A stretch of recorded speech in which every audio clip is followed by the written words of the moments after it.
Dave Scott Hub Media. It's the September show for Advantage Athletic Therapy in Simcoe. Big guy, got a couple questions for you today on posture. All right, let's We've hear it. talked before about sitting and how bad a lot of us do it, and you guys help correct me. Today I'm standing, and that's part of the reason. I want to talk about standing and walking because when I train people to run, we always talk about your chest out front, you know what I mean, when you're running. hmm That way you're upright and you're straight. But a lot of times I notice even I do it when I'll go for a long walk and I'll end up curling in. I'm walking the dogs, I'm hunched over, and you really got to straighten everything out. Is there a lot of chronic problems that come with bad posture as far as walking? Yeah, and I think there's a lot of transfer from our sitting posture to walking posture, and we kind of stay in that position.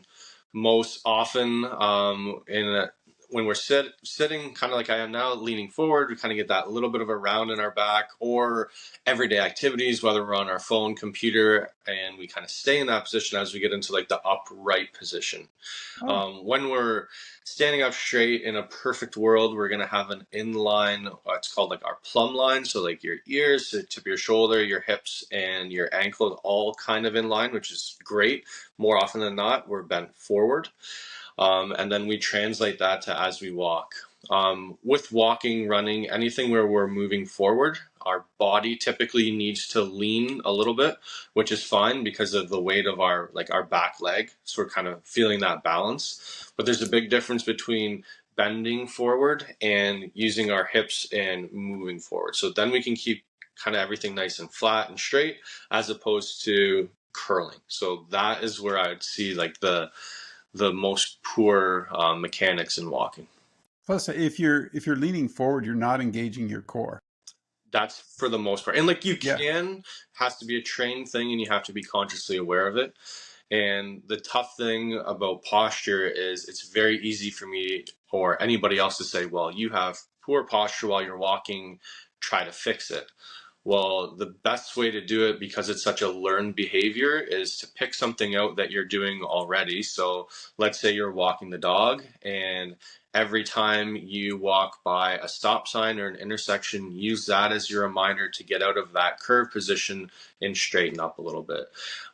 Some people, I would recommend setting something in your phone for if you're going for an hour walk, every 5 minutes, you get a little vibration. That's your reminder. You're like, oh, yep, I'm probably curved. And then you're just kind of straightening out a little bit, working on your breathing, and yeah, you'll be in a better position. The other thing too, when you see that a lot of time with runners, when they get tired, everything starts to sag forward. And I hmm think that's sort of the indication that you probably did enough that day. You know what I mean? Like you probably need to step it back on that. What kind of like can you get back, hip? What kind of problems occur? Like if you've done this long term, like you said, you get that curve. What kind of problems do you guys see? Yeah, back, hip, neck as well. If it gets advanced enough, you can get something called upper cross syndrome, where there's short and long muscles that kind of help create that posture and kind of drive it further. So I would always recommend like thinking like shoulders down and back as opposed to forward and rounded. Yeah. Those are like your typical tendencies. People and I like this conversation because just noticing too, the other thing I notice a lot with runners, not so much with walkers, is the arms crossing the center line of the body. hmm So they're actually rotating, right? They're turning when they shouldn't be. And that puts a lot of stress on that lower back. And I'm sure with walkers, there's some too that do it. They get, you get speed walking or race walking, right? You'll see them cross over once in a while. But is that a part of a problem too? Does that pull through on the hip and the back as well? Definitely. And it's also where your feet are going. If your feet are coming too far to the Ah, midline, yeah, you're putting pressure on like yeah. lateral hips and kind of pulling through there. And so what I would recommend if somebody was kind of introducing walking to their life and like starting with it, instead of doing a long walk there and back, do small laps around the block. And then that way, let's say your target was going to be 15 laps around the block. At 7 or 8, you feel like form's going out the window, things are kind of getting a little bit achy. Well, you're not halfway from home where you have to walk all the way back. Yeah. Then you're right back where you started, and then you can kind of move things on from there.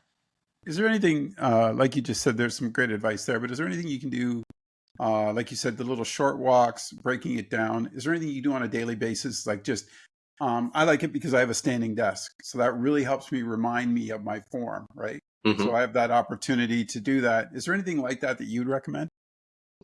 For like, do you mean sitting, standing, or Yeah, like like? the standing posture, like, you can, I like I said, I like the standing desk, but even just stretching a little bit, right? Just those, like, when you get up a little bit, if you've been sitting for a long time, I notice that, I do a little walk and then I'm like, oh, I got to stretch everything back out.